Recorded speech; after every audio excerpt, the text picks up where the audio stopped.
Hi dear friends, welcome to another Anthropo tutorial. Today, at our video tutorial, we're going to talk about an essential mountain survival tool, the emergency thermal blanket, also known as emergency blanket. This kind of gear is a must in all our outdoor activities. We often find it included in our standard first aid kit. There are several types, some lighter than others, but when the difference is merely a few grams, so what we really care about is the many different uses it can provide. Since they have different color on each side, a silvery one and a golden one. We will learn how to use them both. As we can see, we have two different colors, a silvery side and a golden side.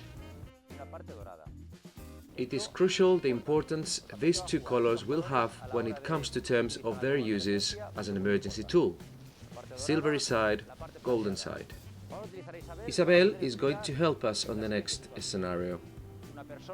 For instance, creating a comfortable environment for a person who has to wait until rescue arrives and evacuation happens.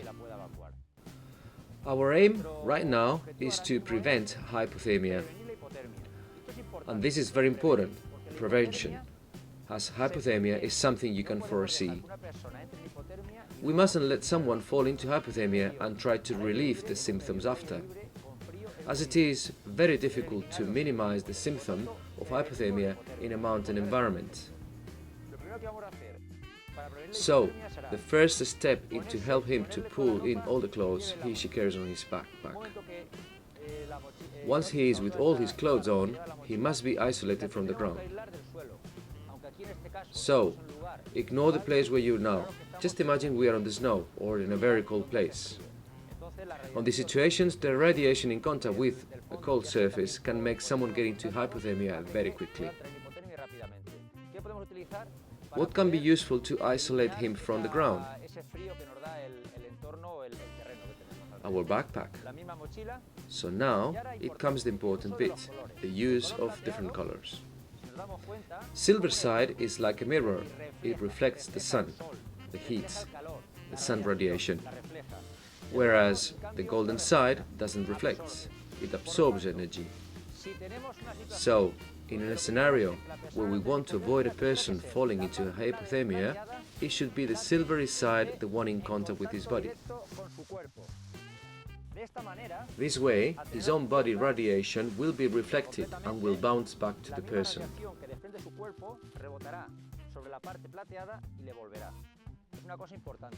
And secondly, the golden side will absorb the sun rays and will provide body heat. This is important to prevent hypothermia, silver side towards the body.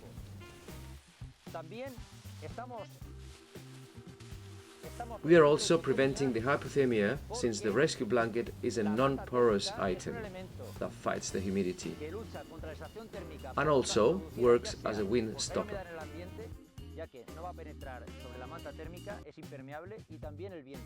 It is important to wrap her up properly to avoid the winds tearing the blanket away. You have to consider that the injured person might be left behind while we look for help. We would fix it with stones or, if winter, piling up snow on the sides, always avoiding the contact with the injured person, or tucking it under the victim's body to avoid the wind blowing it away. Obviously, it all depends on the circumstances. If the injured person has difficulties on holding the rescue blankets, we can always use sticking plaster or tape to seal the blankets. In case we had a candle with us, we could light it up.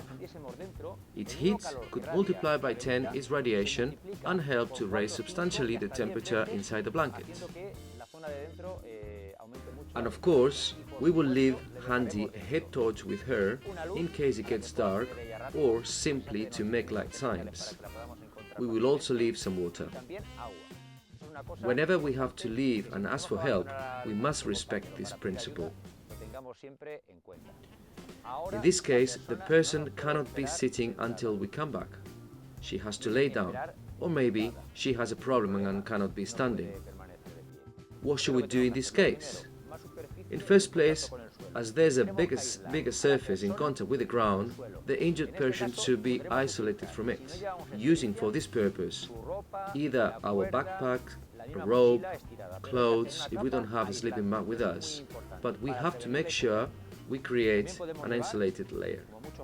That's really important to prevent hypothermia.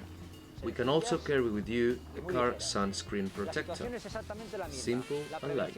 The scenario is always the same, preventing hypothermia with the silver side, the side that radiates towards the injured person. So we know we have an emergency blanket which is a square. We will place it slightly sideways where we protect the victim. We place the victim in this position. We will create a comfy position to place the head, so we will use the rucksack for this purpose. And from now on, we proceed to cover the victim. The victim, if possible, will help us with all these maneuvers. If not, we will ask for help to someone else. So we start to wrap the victim up, as you appreciate, with the arms inside.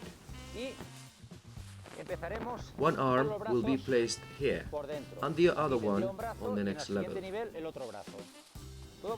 It all depends on how much the victim can help us with these maneuvers. In this case, if she can help herself, there's no assistance needed. The victim can keep cover as she needs. It is important we use tape to keep the blankets together in the position we've decided, so they would keep together in case of wind. That's the way we leave a victim attended in order to prevent hypothermia. We might face a complete different scenario when we need exactly the opposite effect. That's to say, reduce the victim's body heat, provoked by a sunstroke or because the person has temperature. It is obvious we have to take her to a shady place. But imagine that there's no shade, because there are no trees. We are high in the mountains, or in the middle of a glacier. So we will use the emergency blanket to create some shade. In this case, it's not the silver side that goes inside, but the opposite. Silver side reflects the sun. We place the victim with her back to the sun, covered with the golden side of the blanket. In this case, it simply consists on covering the person, where we avoid wrapping it around the body.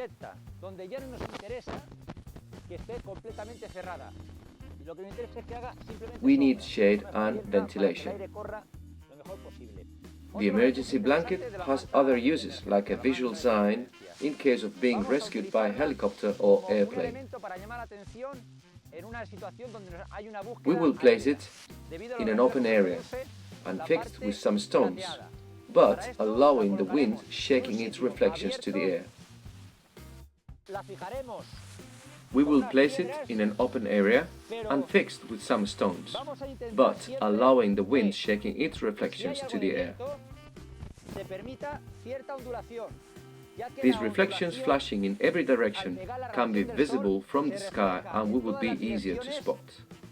Rescue blanket is also ideal for building a bivouac roof, although we have specially designed ones for this purpose. If we are planning to build a shelter with bivouac emergency blankets, we have to buy these special ones with us when we plan the activity. And some advice about the maintenance. They are very light and can be mechanically folded, so we need to be careful when unfolding them on windy days. We must also check they don't decay, sun bleach, etc., as this would mean that they are expired. So, it is good to unfold our emergency blankets every now and then to check they are in good conditions. So, dear friends, we say goodbye here. Help us to make the mountains a safer place.